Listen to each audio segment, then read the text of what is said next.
নামাজের পাটিতে দাঁড়িয়ে তাহারিমা বাঁধার পর অর্থাৎ নিয়ত কর আল্লাহু আকবার, এই নিয়ত বাঁধার পরে কি দোয়া পড়তে হয়? দোয়া সানা। দোয়া সানা। দোয়াটা কি? সুবহানাকা আল্লাহুম্মা ওয়া বিহামদিকা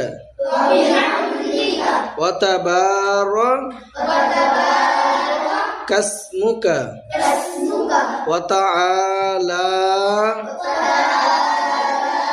জাদ্দুকা ওয়া লা ইলাহা গায়রুকা। তারপরে কি পড়তে হয়? আউযু বিল্লাহি মিনাশ শাইতানির রাজিম।